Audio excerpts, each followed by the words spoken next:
BPBD Makassar mencatat 14 bencana terjadi saat cuaca ekstrim melanda Makassar Minggu 1 Februari 2026.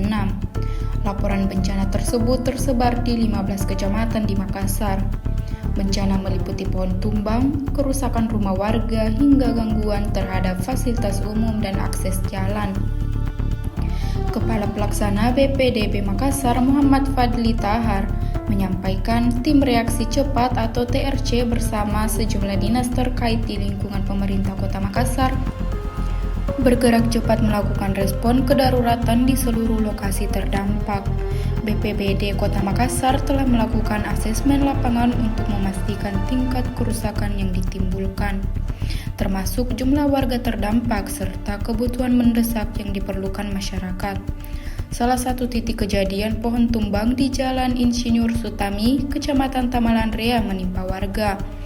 Korban seorang perempuan bernama Hasma Ayu Lestari, 31 tahun. Ia berjualan menggunakan mobil pickup Kijang nomor polisi DD1298CZ. Dari rekaman video yang beredar, ibu tersebut terjepit atau tertimpa pohon.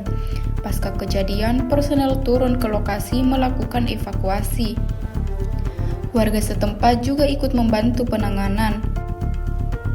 Adapun korban dilarikan ke Rumah Sakit Umum Daerah atau RSUD Makassar atau Rumah Sakit Daya. Saat ini akses sudah kembali normal usai tim gabungan membersihkan bekas pohon tumbang. Lanjut Fadil, hasil asesmen menjadi dasar dalam penyaluran bantuan kedaruratan, termasuk bahan untuk kebutuhan rekonstruksi dan rehabilitas bagi warga yang terdampak bencana. Penyaluran bantuan dilakukan secara bertahap dan proporsional, menyesuaikan kondisi di masing-masing lokasi kejadian. BPDB memastikan seluruh wilayah terdampak mendapatkan penanganan yang adil dan sesuai dengan kebutuhan di lapangan.